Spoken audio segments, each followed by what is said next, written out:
Hello दोस्तों, एक बार फिर से स्वागत है आपका आरंभ स्टडी पॉइंट में। आज हम करने वाले हैं एनसीईआरटी और एससीईआरटी हिस्ट्री क्लास 7 का। ये चौथा अध्याय है मुगल साम्राज्य।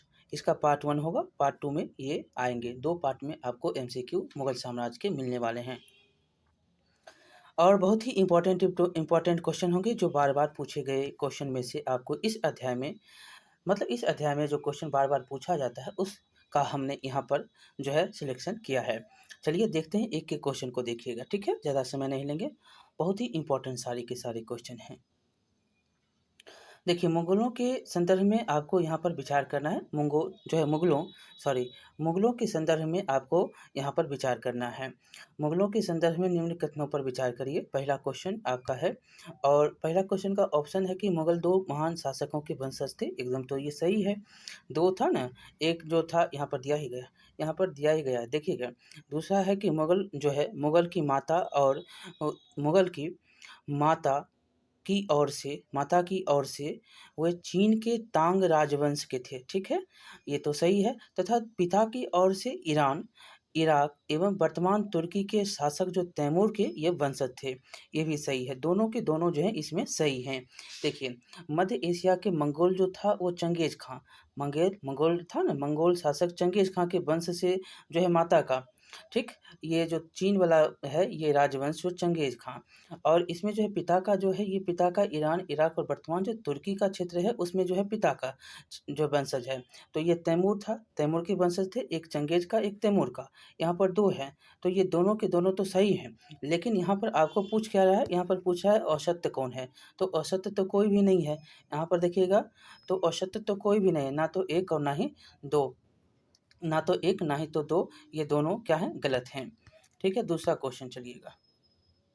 दूसरा क्वेश्चन है, निम्न में से कौन सा यसे जो है कथन असत्य हैं? आपको इसमें फिर से असत्य को ही ढूंढना है। देखिए, मुगल अपने को मंगोल कहलाना पसंद करते थे। ये मुगल कहा जो है अपने आप को मंगोल कहलाना नहीं पसंद करते थे, ये आपको याद रखना है। दूसरा देखेंगे, मुगलों ने अपने वंशावली का प्रदर्शन चित्र बनाकर किया, ये भी हमने पढ़ा था कि मुगल जो है चित्र बनाकर अपने वंशावली को प्रस्तुत किया था। और तीसरा है कि प्रत्येक मुगल शासक ने तैमूरों के साथ अपना चित्र बनवाया, ये भी सही है, ये भी सही है। तो तैमूर से जो है वो बहुत ही, मतलब पूर्वज जो है उसका तैमूर का, उसे गर्व करता था, ठीक है? ये गर्व करता था, मैं जो है तैमूर वंशज हूँ। लेकिन ये जो है मुगल जो है मंगोल कहलाना नहीं पसंद करता था, और मंगोल का आक्रमण भी जो है उस समय पहले, इसके आने से पहले बहुत हुआ था।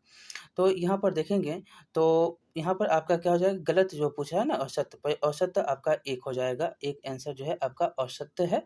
यहाँ पर ऑप्शन देखेंगे तो केवल 1 जो है आपका उत्तर हो जाएगा। मुगल अपने आप को जो है मंगोल कहलवाना पसंद नहीं करता था, क्योंकि चंगेज़ खान से जुड़ी जो है स्मृतियाँ सैकड़ों व्यक्तियों के नरसंहार से जो है संबंधित था। जो चंगेज़ खान था वो बहुत ही नरसंहार किया था, इसके कारण जो है वो मंगोल कहलाना नहीं पसंद करता था। लेकिन वहीं दूसरी ओर देखेंगे तो वो तैमूर कहलाना पसंद करता था, गर्व महसूस करता था। और वह जो है इसके महान वंशज से, आपको याद होगा कि क्योंकि इसके जो महान वंशज हैं, पूर्वज ने जो है 1398 में दिल्ली पर कब्जा किया था। कब किया था? तो तैमूर जो है इसका 1398 में दिल्ली पर कब्जा किया था, आपको याद ही हुआ होगा। चलिए आगे चलेंगे। तीसरा नंबर है कि 1526 में दिल्ली के सुल्तान इब्राहिम लोदी एवं बाबर के बीच हुए पानीपत के युद्ध के बाद बाबर ने कौन से क्षेत्र पर अपना जो है कब्जा जमाया? कौन से क्षेत्र में जमाया था? जब हम देखते हैं कि दिल्ली के सुल्तान इब्राहिम लोदी था, 1526 में पहला जो है पानीपत का युद्ध होता है। याद रखेंगे, पहला पानीपत का युद्ध 1526 में होता है। इसमें जो है क्या होता है कि बाबर को हरा देता है, और इसके बाद जो है कौन से क्षेत्र में कब्जा जमाता है, ये आपसे क्वेश्चन पूछा है ना, तो ये जमाता है दिल्ली और आगरा में। दिल्ली और आगरा देखेंगे तो ये बी नंबर आपका उत्तर हो जाएगा। ये पानीपत का पहला युद्ध याद रखेंगे, 1526 बाबर और इब्राहिम लोदी के बीच लड़ा गया है, और बाबर ने यहाँ पर जो है अपने आप को बादशाह घोषित किया, और इसके बाद ही जो है बाबर अपने आप को बादशाह घोषित करता है और मुगल साम्राज्य की नींव यहाँ पर रख देता है। आपसे पूछा भी जाता है कि मुगल साम्राज्य का नींव किसने रखा था, तो बाबर ने। बाबर ने कब जो है युद्ध लड़ा था, किसके साथ लड़ा था? पहला तो पानीपत का लड़ाई हुआ था, इब्राहिम लोदी और जो है बाबर के बीच 1526 ईस्वी में, और इसी के बाद ये बादशाह अपने आप को घोषित करता है और मुगल साम्राज्य की नींव यहाँ पर डाल देता है। चौथा क्वेश्चन देखिएगा, निम्न में से कौन से युग यहाँ पर सुमेलित हैं? आपको सुमेलित करना है कि कौन सा सुमेलित है, सिर्फ सुमेलित करना है। देखिए अभी तो हमने पढ़ा कि खानवा का युद्ध नहीं होता है बल्कि होता है अभी पानीपत का, ये तो गलत हो गया। ये पानीपत का ये 1526 है खानवा, ये तो गलत हो गया। दूसरा देखेंगे, दूसरा लिखा गया है कि पानीपत का युद्ध, ये भी गलत हो गया। ये तो पानीपत अभी देखिए 1526 में होता है, राणा सांगा कहाँ से आ गया, ये गलत है। तीसरा देखेंगे चंदेरी का युद्ध, चंदेरी का युद्ध सही है। चंदेरी का युद्ध जो है बाबर और राजपूतों के साथ होता है 1528 में, 1528 में जो है ये चंदेरी का युद्ध होता है, याद रखेंगे। और जो है 1529 वाला भी सही है, घाघरा का युद्ध 1529 में होता है बाबर और अफगान शासक के बीच। किसके बीच होता है, यहाँ पर चारों को हम बताएंगे, लेकिन जो दो सही है उसको पहले आप देख लीजिए। ऊपर में तो आपने देख लिया कि 1526 में होता है पानीपत का युद्ध, किसके किसके बीच होता है, तो बाबर और इब्राहिम लोदी के बीच होता है, लेकिन आपने वहाँ पर गलत दिखा दिया था ना। तो ये पानीपत 1527, ये तो गलत है, 1526 है। और ये 1528 में जो होता है चंदेरी का युद्ध 1528 में होता है, बाबर और राजपूत के बीच होता है। और घाघरा का युद्ध जो होता है वो 1529 में होता है, बाबर और अफगान के बीच में होता है। ठीक है, इसके बाद तो 1530 में बाबर का स्वाहा स्वाहा हो जाता है, मतलब मर जाता है। ठीक है, यहाँ पर देखेंगे तो खानवा का युद्ध, खानवा का युद्ध कब होता है, तो खानवा का युद्ध होता है 1527 में। ठीक है, 1527 में खानवा का युद्ध होता है, किसके किसके बीच में होता है, तो बाबर और राणा सागर के बीच में खानवा का युद्ध होता है, याद रखेंगे। आपको यहाँ पर आपको याद रखना है, और यह क्वेश्चन जो है ऊपर नीचे कर दिया इसीलिए जो है कन्फ्यूजन है। तो खानवा का युद्ध किस किस किसके बीच में होगा, तो राणा सांगा और बाबर के बीच में होगा। और दूसरा जो सही आपको करना है यहाँ पे, दूसरा जो है यहाँ पर सही करना है, यहाँ इसका जो है उल्टा कर दीजिए, आपका सही हो जाएगा।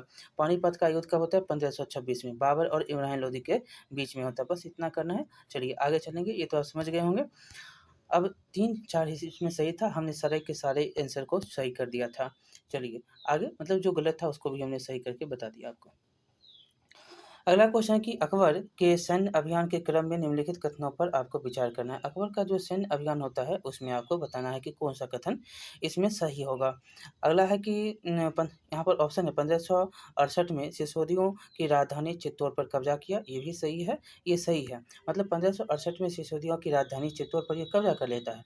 दूसरा आपका है कि उत्तर पश्चिम क्षेत्र के अभियान के क्रम में जो है सफाविदों को हराकर कांधार पर कब्जा किया और कश्मीर को भी अपने साम्राज्य में मिला लिया, ये भी आपका सही है। तीसरा है कि अकबर ने अपने सैन्य अभियान के द्वारा पूर्व में बंगाल, बिहार और उड़ीसा जो है तक अपने क्षेत्रों को मुगल के अंग में मुगल साम्राज्य के में मिला लेता है। बिहार भी इसमें आता है ना, बिहार भी इधर आता है, और बिहार को भी ये मिलाता है, बंगाल को भी, उड़ीसा, मतलब उसमें तो बंगाल उड़ीसा सब कुछ एक ही था। तो इसमें बंगाल पर वो अधिकार करता है, बिहार में अफगान को हराता है, और जो है उड़ीसा में जो है सभी को बंगाल, मतलब सभी को मुगल के साम्राज्य में मिला लेता है। ये सही के सभी जो है यहाँ पर आंसर आप देखेंगे, यहाँ पर आंसर सभी के सभी सही है, डी नंबर आपका उत्तर हो जाएगा। अगला क्वेश्चन 6 नंबर है कि दिए गए कथनों पर सावधानी पूर्वक से हम पढ़ेंगे। पहला पहला है कि राजकुमार जो है सलीम जहांगीर की माँ जोधाबाई थी। आपको यहाँ पर बताना है कि जो सत्य है, राजकुमार सलीम था ना, तो सलीम इसका नाम जहांगीर भी था, कि माँ जोधाबाई थी।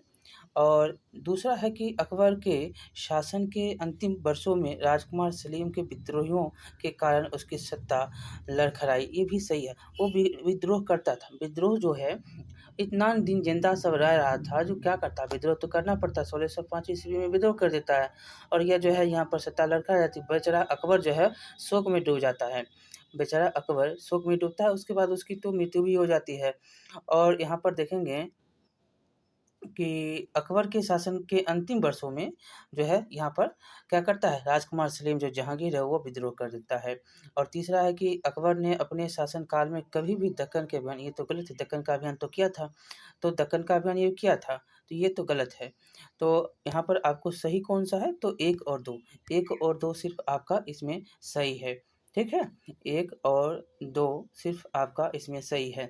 आपको पता ही होगा कि अकबर जो है शादी किससे किया था, तो अकबर जो है कछवाहा राजपूत वैवाहिक संबंध स्थापित किया था, और इसमें जो है इसमें आपको याद रखना है कि अकबर ने आमेर के राजा बिहारी मल, जो भारमल नाम से भी जाने जाते हैं, बिहारी मल, आमेर के राजा थे बिहारी मल, उनके ज्येष्ठ पुत्री कौन थी? हरखाबाई। नाम क्या था? हरखाबाई को ही जोधाबाई कहते हैं। ये आपसे पूछा भी जाता है कि हरखाबाई को क्या कहा जाता है? जोधाबाई के नाम से जाना जाता है। बड़ी पुत्री थी हरखाबाई और ये जोधाबाई के नाम से जानी जाती है, इनसे विवाह कर लेती है। यहाँ से विवाह होता है किसके? अकबर का, ठीक है। और इसी राजपूत कुमारी ने क्या किया? शहजादे सलीम को जन्म दिया और यही राजपूत राजकुमारी थी जोधाबाई, जो सलीम को जन्म देती है, शहजादे सलीम, जो जहांगीर के नाम से जाने जाते हैं। आपको पता ही होगा जहांगीर के नाम से कौन जाना जाता है? तो सलीम, क्योंकि जो है पुत्र पुत्री यहाँ हैं, तो ये जोधाबाई और अकबर के। जोधाबाई कहाँ की थी? तो ये थी राजपूत, याद रखना है, राजपूत माँ आमेर के राज बिहारी मल मतलब हारमल की ज्येष्ठ पुत्री थी। ये जो है वैवाहिक संबंध से आगे अपना जानती हैं कि जल सवेर जो उसमें होता था, वैवाहिक संबंध जो है होते थे और एक राज्य दूसरे राज्य से मिला लिए जाते थे।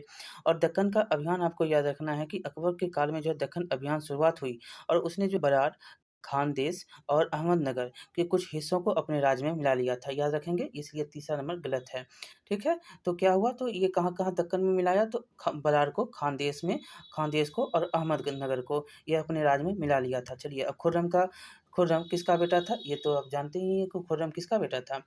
खुर्रम था जहांगीर का बेटा। जैसे कि सलीम जो है अकबर का बेटा है, जैसे जहांगीर की अकबर का बेटा है, उसी प्रकार खुर्रम है जहांगीर का बेटा। खुर्रम को किस नाम से भी जानते हैं? आप जानते हैं ना? खुर्रम को शाहजहाँ भी कहते हैं। क्या कहते हैं? खुर्रम को आप शाहजहाँ भी कहते हैं। बहुत ही इंपॉर्टेंट है, बार-बार जो है क्वेश्चन पूछा जाता है। खुर्रम किसका बेटा था? खुर्रम जहांगीर का बेटा था, याद रखेंगे। और जो है खुर्रम को शाहजहाँ भी कहते हैं। यहाँ पर शाहजहाँ आपको हम दे रहे हैं, लेकिन आंसर इसका जो हो जाएगा, क्या हो जाएगा? जहांगीर हो जाएगा, ठीक है। ये यहाँ पर आपको याद रखना है, खुर्रम किसका बेटा? जहांगीर का। और खुर्रम को क्या कहते हैं? शाहजहाँ भी कहते हैं, ठीक है। और यहाँ पर आपको याद रखना है, जहांगीर की पत्नी का क्या नाम था? नूरजहाँ। क्या नाम था? नूरजहाँ। यहाँ पर षड्यंत्र होता है, बहुत कुछ कारण होता है और जो है आगे चलेंगे, इसके बारे में वार्तालाप हम करेंगे बाद में। चलिए, शाहजहाँ को अंतिम दिनों किस जगह पर कैद किया गया? देखिए, कैद कौन किया था? तो औरंगज़ेब किया था। और कहाँ कर लिया था कैद? तो ये किया था आगरा में। आगरा में जो है यहाँ पर रख देता है, कहता है खाने के लिए क्या लोगे? तो कहा था चना लेंगे। तो ये जो है आपको याद रखना है कि शाहजहाँ को अंतिम दिनों किस जगह कैद करके रखा गया था? तो आगरा में रखा गया था। शाहजहाँ जो उस समय था बीमार हो गया था और वह जो है अपने बेटा दारा शिकोह को चाहता था कि शासन का संचालन जो है दारा शिकोह करे, जो उसका बेटा जो है बड़ा बेटा था। 4 पुत्र थे, 4 पुत्र थे किसके? शाहजहाँ के। और चारों को मार देता है औरंगज़ेब, चारों को मौत के घाट उतार देता है, मार देता है। और अंतिम में जो है औरंगज़ेब क्या करता है? जिंदा शासक मतलब जिंदा जो है अभी शाहजहाँ था, उसको कैद कर लेता है। उसको कैद करता है, कहता है खाने के लिए क्या लोगे? तो वो चना माँगता है, कहता है बुड्ढा बहुत होशियार है, बुड्ढा बहुत होशियार है। चलिए आगरा यहाँ पर हो गया। चलिए आगे देखेंगे नम्मा। नम्मा है कि औरंगज़ेब के किस पुत्र ने औरंगज़ेब के विरुद्ध विद्रोह किया? और ये भी क्वेश्चन बहुत बार पूछा गया है। औरंगज़ेब के किस पुत्र ने औरंगज़ेब के विरुद्ध विद्रोह किया, जिसमें उसे मराठों और दक्कन की सल्तनत का सहयोग मिला? बहुत ही इम्पोर्टेंट है, बार-बार क्वेश्चन पूछा जाता है। अकबर के नाम से ये जाना जाता है। ये अकबर के नाम से आपको जाना जाता है। ये औरंगज़ेब का भी पुत्र था, जो आप देख रहे हैं, एक अकबर था, ये अकबर द्वितीय कहिए इसको, ठीक है। ये अकबर था जो औरंगज़ेब का पुत्र था, ये विरोध कर देता है और इसमें जो है मराठा और जो है दक्कन ये इसका सहायता भी करता है। और इसके बाद जो है क्या करता है, यहाँ पर आपको पता ही होगा कि जिसके बाद जो है राजपूतों के विरुद्ध जो है इसकी औरंगज़ेब की जो है स्थिति थोड़ा कमज़ोर पड़ती है। यहाँ पर थोड़ा कमज़ोर इसके विद्रोह के कारण जो है पड़ता है। ये अकबर आपका आंसर बी नंबर हो जाएगा। चलिए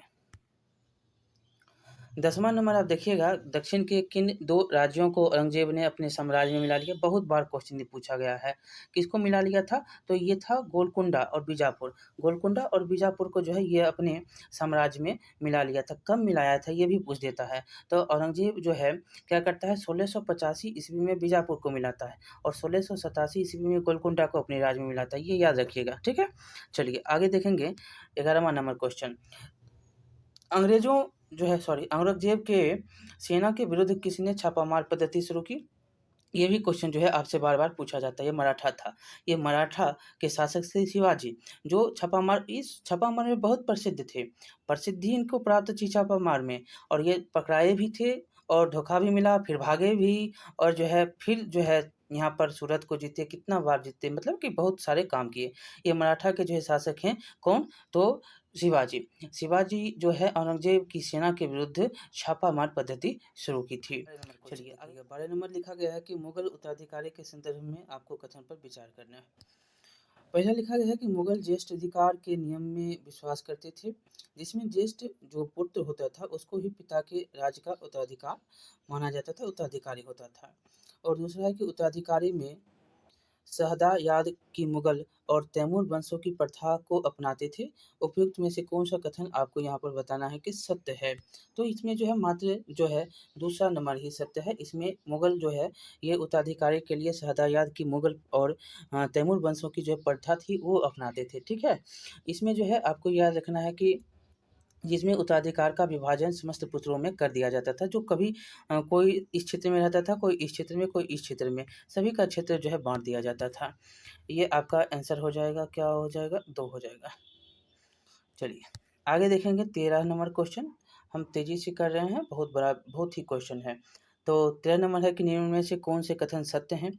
तो कौन-सा कथन इसमें सत्य है, ये खोजना है। मुगलों की सेवा में आने वाले नौकरशाह मनसबदार कहलाते थे, ये आपका सही है। आपने पढ़ा भी है कि जो मुगल के सेवा में आते थे, वो क्या कहलाते थे? मनसबदार कहलाते थे। और मनसबदार शब्द जो है सबसे पहले यहाँ पर आपको याद ही होगा कि मनसबदार शब्द का प्रयोग ऐसे व्यक्तियों के लिए होता था जिन्हें सरकारी पद या हैसियत मिलता था, इसीलिए ये तो सही हो गया। दूसरा देखेंगे, दूसरा है कि मनसबदारों की नियुक्ति केवल योग्यता के आधार पर होती थी, नहीं, ये तो गलत है, ये आपका गलत है। तीसरा क्वेश्चन देखेंगे कि मनसबदार अपना वेतन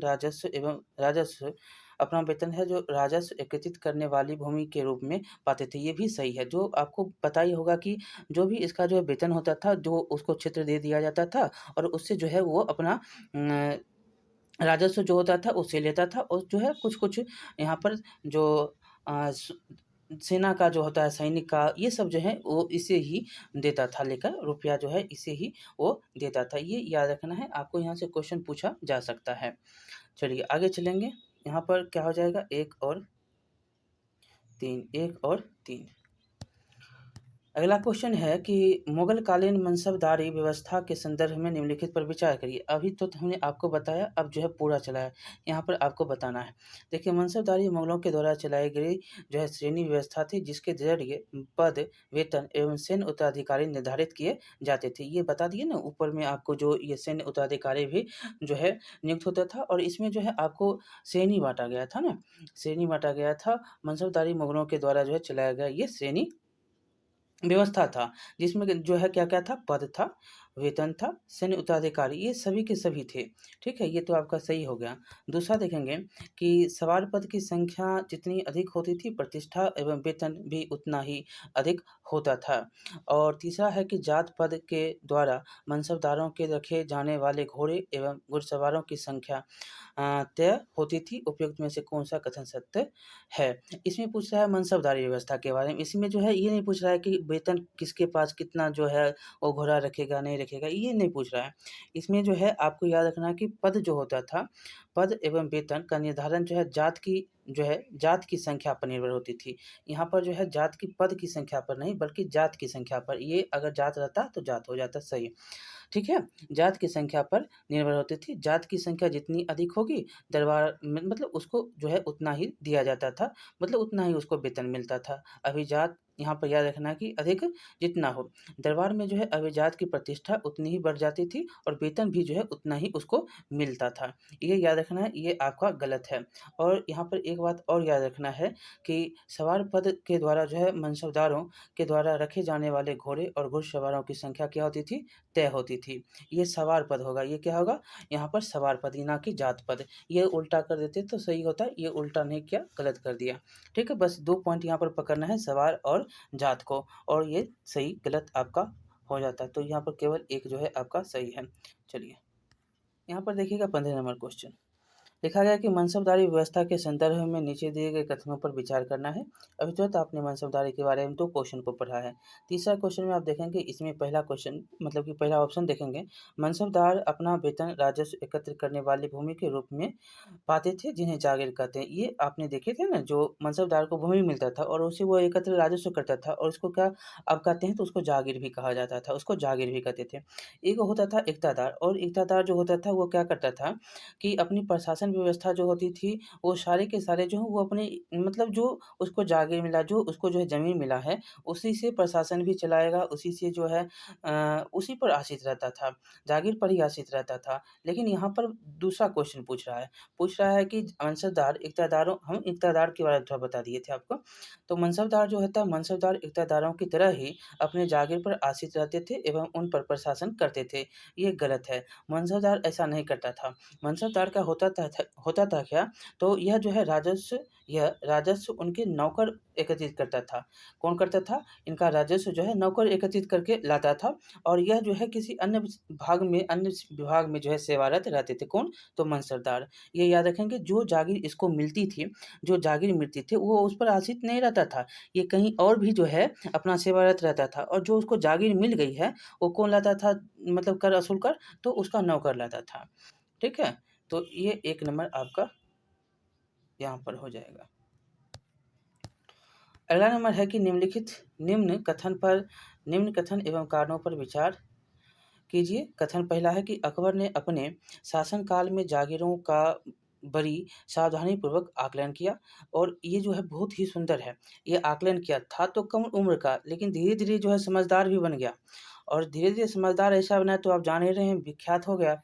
और जो है यहाँ पर क्या हुआ, तो जागीर का भी सावधानीपूर्वक से आकलन करवा लिया, और ताकि इन जागीरों का राजस्व मनसबदारों के वेतन के तकरीबन बराबर रहे। मतलब ये भी देख रहा था कि जो है इधर-उधर ना हो, तो इधर-उधर ना हो ये जान रहा था, और ये जान भी रहा था और करना भी चाह रहा था। बहुत बात जो है यह सोच समझ कर रहा था। तो ताकि क्या हो, तो ताकि इन जागीरों का राजस्व मनसबदारों के वेतन के तकरीबन बराबर रहे, इसीलिए जो है ये आकलन करवाया था। ठीक है? ये जो है जागीरों की बड़ी सावधानीपूर्वक आकलन करवाया, और मनसबदार के वेतन को जो है तकरीबन जागीरों का राजस्व जो है, ताकि जागीरों का राजस्व मनसबदारों के वेतन के तकरीबन जो है बराबर रहे। ये दोनों के दोनों आपको सही हैं, और इसमें आपको बताना है कि कौन-सा कथन कारण है ना? तो पहला इसमें जो है आपका सही हो जाएगा। कथन एवं कारण दोनों सही है, तथा कारण एवं सही कारण कथन की सही व्याख्या करता है। ठीक है? ये दोनों के दोनों सही है। यहाँ पर देखिएगा 17 नंबर क्वेश्चन।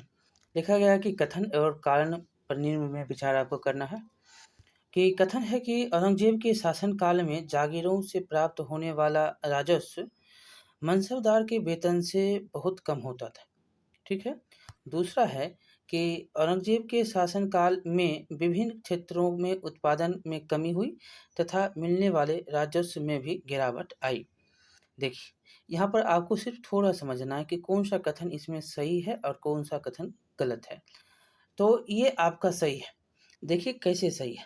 तो औरंगजेब के शासनकाल में जागीरों से प्राप्त होने वाला राजस्व मनसबदार के वेतन से बहुत कम था। क्यों था? क्योंकि मनसबदार की संख्या बहुत ज़्यादा थी, और जागीर की जो संख्या थी वो कम थी। जब कम रहेगा तो मनसबदार यहाँ पर ज़्यादा है, तो मनसबदार पहले रुपया लेता था। मनसबदार जो है पहले लेता था, और जागीर की जो संख्या यहाँ पर कम हो गई थी, और इसको जो है कर जो है कम मिल रहा था। ये याद रखना है। ये इसकी संख्या ज़्यादा होने के कारण इसको ज़्यादा मिल रहा था, और उसका जो है कम मिल रहा था। आगे है कि औरंगजेब के शासनकाल में विभिन्न क्षेत्रों में उत्पादन की कमी के कारण नहीं, तो ये गलत है।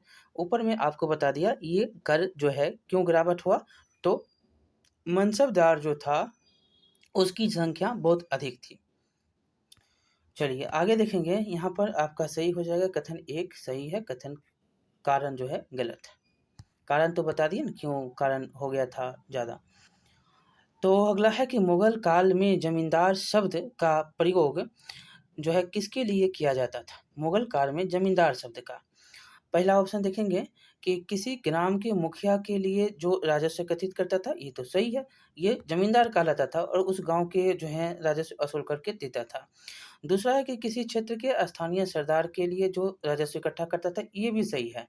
ये भी ज़मींदार होता था जो राजस्व इकट्ठा करके देता था, स्थानीय सरदार होता था। दोनों के दोनों जो है इसमें मुगल काल में जो है ज़मींदार के लिए ये शब्द जो हैं उपयुक्त हैं, याद रखना है। और अब हम जो है आगे चलेंगे, जो होगा 19वां, कि मुगल काल में जब्त शब्द का जो है किस ओर इंगित करता है? मुगल काल में जब्त शब्द किस ओर इंगित करता है? जब्त मतलब क्या होता है? राजस्व प्राप्त करने की व्यवस्था। आप राजस्व जो प्राप्त करेंगे उस शब्द को जो है ये इंगित करता है। राजस्व प्राप्त करने की व्यवस्था की ओर जब्त शब्द जो है इंगित करता है। ये सारे के सारे शब्द कौन दिए थे? तो ये था टोडरमल। ये कौन था? अकबर का राजस्व मंत्री था। ठीक है? यही ये सब किया था। तो आपको बता दें कि अकबर के राजस्व मंत्री टोडरमल ने 10 साल की कालावधि के लिए कृषि की पैदावार, कीमतों और कृषि वृद्धि का सावधानीपूर्वक निरीक्षण किया था और इन आंकड़ों के आधार पर प्रत्येक जो है फसल पर नकद के रूप में कर मतलब राजस्व जो है निश्चित किया और प्रत्येक प्रांत को राजस्व मंडलों में बाँट दिया। प्रत्येक प्रांत को क्या किया? राजस्व मंडल में बाँट दिया और हर फसल की राजस्व दर की सूची उसने बना दी और राजस्व प्राप्त करने की इसी व्यवस्था को जब्त कहा जाता है। ठीक है? और जब्त जो है यह व्यवस्था गुजरात और बंगाल जैसे प्रांतों में संभव नहीं हो पाया, नहीं तो हर जगह जो है कराने की कोशिश किया। तो गुजरात और बंगाल प्रांतों में ये संभव नहीं है। ये आपको याद रखना है। पूछता है कि जब्त व्यवस्था कहाँ पर लागू नहीं हुआ था? तो गुजरात और बंगाल। तो ए नंबर आपका सही हो गया। अगला क्वेश्चन देखिएगा। अगला क्वेश्चन है कि अकबर के शासनकाल के इतिहास से संबंधित विवरण निम्न में से किस पुस्तक से मिलता है? ये बार-बार क्वेश्चन आपसे पूछा जाता है। यहाँ पर अकबरनामा था। अकबरनामा के किसमें जो है अकबरनामा आपको याद रखना है, अकबरनामा। इसमें आपको एक बार हमने पढ़ाया भी है कि बहुत ही सुंदर से एससीईआरटी में इसके बारे में लिखा गया है। एससीईआरटी में बहुत सुंदर से लिखा गया है। एक जो है पैराग्राफ में ही लिखा गया है। तो उसमें जो है आपको याद रखना है कि अबुल फजल, क्या नाम था? अबुल फजल। अबुल फजल ने अकबर के शासनकाल का इतिहास 3 जिल्दों में लिखा। इसका याद रखेंगे 3 जिल्द और इसका जो है शीर्षक रखा अकबरनामा। क्या रखा? अकबरनामा। पहला जिल्द में क्या था? तो पहला जिल्द में था अकबर के पूर्वजों का बयान। अकबरनामा में अकबर के पूर्वजों का बयान पहला जिल्द में। दूसरा जिल्द में था क्या? तो अकबर के शासनकाल की जो घटी घटनाएँ हैं उसका विवरण और तीसरा काल में था क्या? तो आईन अकबरी। तीसरा जो जिल्द था वो आईन अकबरी है। वो आईन अकबरी है और इसमें क्या है? तो इससे जो है अकबर के प्रशासन, घराने, सेना, राजस्व और जो है साम्राज्य के भूगोल की जानकारी आईन अकबरी से मिलती है। और यहाँ पर आपको याद रखना है शासनकाल में जो है इसका मतलब अकबर के शासनकाल के इतिहास से संबंधित विवरण जो है किस पुस्तक में? तो अकबरनामा में। अकबरनामा कितने भाग में? 3 भाग में। पहला भाग में क्या है? तो ये किताब जो लिखा है 3 जिल्द में लिखा है और इसका शीर्षक है अकबरनामा और इसमें 3 जिल्द में पहला भाग पूर्वज का, दूसरा भाग शासन घटनाओं का, तीसरा भाग उसके जो है प्रशासन और सेना, राजस्व ये सारे और तीसरा जो जिल्द है उसको आप क्या बोलते हैं? इसमें आपको आईन अकबरी के नाम से जाना जाता है। तीसरा जिल्द याद रखेंगे, पूछ भी देता है। बहुत डिस्कस कर लिए, आगे चलेंगे।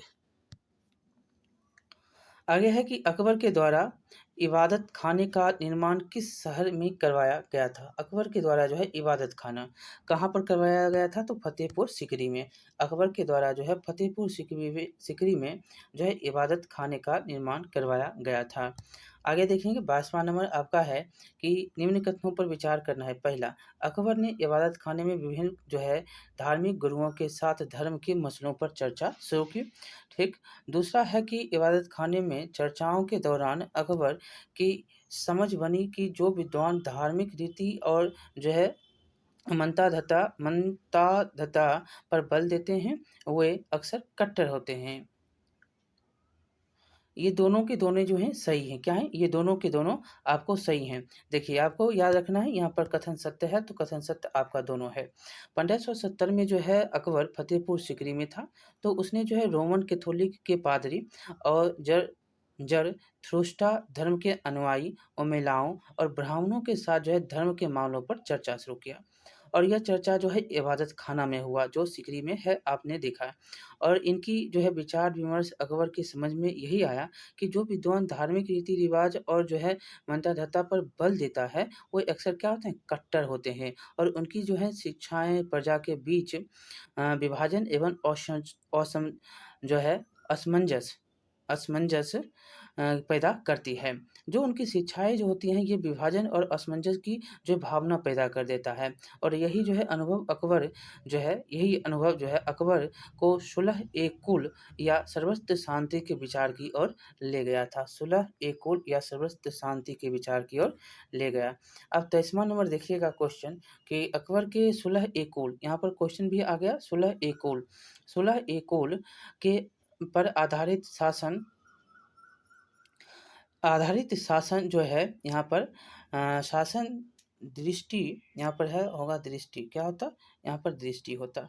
तो देखिएगा, अकबर के सुलह-ए-कुल के विचार पर आधारित शासन दृष्टि बनाने में अकबर की मदद किसने की? ये दृष्टि है। तो अकबर की मदद किसने की थी? अकबर की मदद करने वाला एक ही था, अबुल फजल। ये अबुल फजल था। अबुल फजल ने जो है सुलह-ए-कुल के विचार पर आधारित शासन बनाने मतलब शासन दृष्टि बनाने में अकबर का मदद किया। और शासन की इसी सिद्धांत को जहांगीर एवं शाहजहां ने भी अपनाया। समझ गए? शासन की यही सिद्धांत को अकबर इस सुलह के विचार को जो है शाहजहां और जहांगीर भी अपनाता है। ठीक है? अब देखेंगे अगला क्वेश्चन। अगला क्वेश्चन है कि भारत में मुगल साम्राज्य का संस्थापक कौन था? तो आपको हमने पहले भी बताया, मुगल साम्राज्य का संस्थापक कौन हो सकता है? तो ये था बाबर। कौन था? बाबर। ए नंबर उत्तर है आपका। दूसरा है कि बाबर ने सर्वप्रथम 1507 ईस्वी में बादशाह की पदवी धारण की। कहाँ पर जो है बादशाह की पदवी धारण करता है? तो ये काबुल में जो है बादशाह की पदवी 1507 में करता है। 1507 में बादशाह की पदवी धारण करता है। बाबर ने भारत पर किस वर्ष जो है ईस्वी पर आक्रमण किया था? तो भारत में तो आपको हमने ऊपर पढ़ाया भी है, 1526 ईस्वी में इब्राहिम लोदी।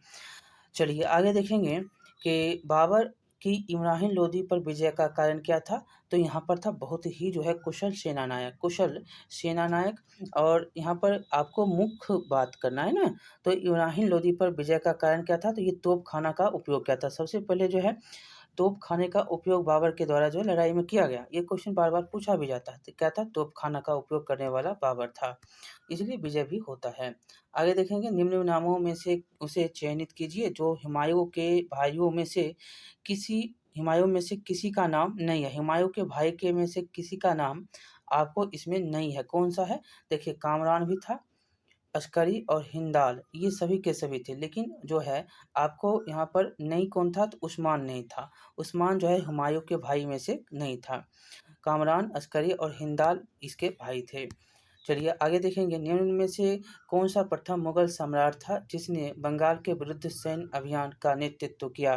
कौन था जो बंगाल विरुद्ध के जो है सैन्य अभियान का नेतृत्व करता है? तो ये था हुमायूं। हुमायूं गया था ना बंगाल की ओर, तब हारा। किससे हारा? शेरशाह से। चौसा का युद्ध होता है ना इसके साथ।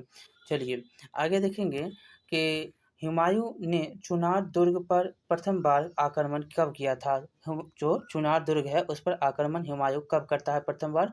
तो 1532 में। 1532 में चुनार जो है दुर्ग पर आक्रमण करता है। अगला देखिएगा, हुमायूं द्वारा दिल्ली सल्तनत के पराभव के उपरांत किस धातु का सिक्का सर्वप्रथम चलाया? तो यहाँ पर पराभव के उपरांत जो है हुमायूं जो है सबसे पहले स्वर्ण का सिक्का जो है चलाता है सर्वप्रथम। धातु का सिक्का सर्वप्रथम चलाया गया था तो स्वर्ण का जो है सिक्का ये चलाता है। आगे देखेंगे, निम्नलिखित में से किन दो शासकों के मध्य 17 मई 1540 में कन्नौज के पास युद्ध हुआ था? ये क्वेश्चन तो आपको पता ही होगा किसके पास हुआ था। एक बक्सर का जो चौसा का युद्ध होता है, एक कन्नौज का युद्ध होता है। इसको क्या कहते हैं? एक 1539 में, 1540 में। तो ये जो है हुआ था शेरशाह और हुमायूं के साथ हुआ था। शेरशाह और हुमायूं के साथ। अगला क्वेश्चन देखिएगा, शेरशाह के समय निर्मित सराय निम्नलिखित में से किस काम में नहीं आती थी? आपको पता है ना, हर 8 किलोमीटर में एक सराय होता था। जैसे कि आपको उदाहरण भी दिया गया था, जैसे बेगूसराय, दरसिंह सराय, मुगल सराय, ये सारे जो हैं उदाहरण थे शेरशाह के। और यहाँ पर जो है आपको अभी जो सराय देखने को मिलता है, जो ठहरने के लिए, यात्रियों के लिए होते थे। तो इसमें पूछ रहा है कि कौन नहीं है, तो नहीं है तो इसमें जो है डाक चौकी होता था, यात्री के लिए, अधिकारियों के लिए भी होता था, शस्त्रागार के लिए ये सराय नहीं होता था। ठीक है, सराय शस्त्रागार के लिए नहीं होता था। आपका डी नंबर उत्तर है। आगे देखेंगे, बिहार राज्य के सासाराम शहर में निम्नलिखित किस प्राचीन सम्राट का मकबरा है? तो शेरशाह सूरी का। किसका है? शेरशाह सूरी का।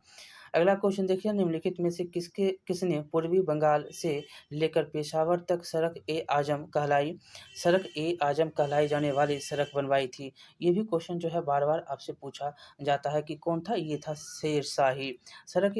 ए आजम कहलाई जाने वाली सड़क जो है पश्चिम मतलब कि पूरब से लेकर पेशावर तक जो है बनाने वाला यही शेरशाह था, जिसको सड़क ए आजम के नाम से जानते हैं। आगे है कि निम्नलिखित में से किस स्थान पर अकबर को हुमायूं की मृत्यु की सूचना मिलने पर राजगद्दी पर बैठाया गया? मतलब हुमायूं की मृत्यु हो जाती है और ये बेचारा जो है पुस्तकालय से गिर जाता है, पुस्तकालय के सीढ़ी से गिर जाता है और इसकी मृत्यु हो जाती है। तो किस स्थान से? करानौल से जो है इसको आपको सूचना मिलती है। मतलब निम्नलिखित किस स्थान पर अकबर को हुमायूं की जो है सूचना मिलती है और राजगद्दी पर बैठाता है? तो करानौल पर जो है इसकी सूचना मिलती है। आगे चलेंगे, यहाँ पर अगला क्वेश्चन यहाँ पर देखिएगा कि अकबर बैराम खान के संरक्षण में कब से कब तक रहा था? ये क्वेश्चन है। तो अकबर जो है कब से कब जो है बैराम खान के संरक्षण में रहा था? तो 56 में, जब इसकी राजगद्दी मतलब होते है तो उसमें तो ये अल्प आयु में था। तो ये 1556 से लेकर जो है कब से 60 तक जो है इसके संरक्षण में, बैराम खान के संरक्षण में रहता है। अगला है कि निम्नलिखित में से किसे अकबर ने स्वयं मारा? तो देखिए ये भी क्वेश्चन बहुत ही लाजवाब है। अकबर जो है स्वयं मार देता है, किसको मार देता है? अदम खां को। अदम खां को जो है अकबर स्वयं मार देता है। याद रखेंगे, ये ए नंबर आपका उत्तर हो जाएगा। और अकबर ने सर्वप्रथम किस राजपूताना राज्य से वैवाहिक संबंध किया? अभी आपको ऊपर में हमने पढ़ाया भी है और आपने इसको पढ़ा भी है। तो वो कौन थे? तो कछवाहों के राजपूताना मतलब कछवाहों की राजपूताना राज्य से वैवाहिक संबंध ये करता है। चलिए आगे देखेंगे कि राजपूताना के निम्न राज्यों में से किस एक ने अकबर की संप्रभुता स्वयं स्वीकार नहीं की? ये क्वेश्चन भी बहुत बार पूछा गया है। लिखा गया है कि राजपूताना के निम्न राज्यों में से किस किस एक ने अकबर की संप्रभुता स्वीकार नहीं की थी? ये क्वेश्चन है। तो इसका उत्तर क्या हो जाएगा? ये था मेवाड़ का। मेवाड़ का जो है राज्य था राजपूताना, जो स्वीकार नहीं करता है इसके अधीनता को। अगला है कि हल्दी घाटी का युद्ध किस वर्ष हुआ था? हल्दी घाटी का युद्ध तो आपको याद ही होगा। हल्दी घाटी का युद्ध होता है 1576 ईस्वी में। 1576 ईस्वी में हल्दी घाटी का युद्ध होता है। अब है हल्दी घाटी के युद्ध में महाराणा प्रताप की सेना के सेनापति कौन था? हल्दी घाटी युद्ध में जो है महाराणा प्रताप की सेना के सेनापति का क्या नाम था? हकीम खां। देख रहे हैं ना, इसका उल्टा था। एक उधर जो था और इधर जो था, एक इधर खान था, उधर एक सिंह था। ठीक है, चलिए अगला क्वेश्चन देखेंगे कि अकबर के शासनकाल में दक्कन में निम्न पद्धतियों में से कौन सा भू राजस्व वसूली का प्रचलित आधार है? मतलब कि अकबर के शासनकाल में दक्कन में निम्न पद्धतियों में से कौन सा भू राजस्व वसूली का प्रचलित आधार है? ये आपको बताना है कि कौन सा है। तो जब्त जो है बहुत ही आधार था। आपने जब्त के बारे में ऊपर बहुत ही अच्छी तरह से पढ़ लिया था, टोडर मल के द्वारा बनाया गया था ये बातें। तो इस प्रकार से आपका जो है पहला पार्ट यहाँ पर समाप्त होता है। दूसरा पार्ट जल्दी ही हम लाएंगे और बहुत ही इंपॉर्टेंट क्वेश्चन होने वाले हैं। ठीक है, मिलिए अगले चैप्टर में। बहुत बहुत धन्यवाद। लाइक करिएगा, शेयर करिएगा, सब्सक्राइब करना नहीं भूलिएगा।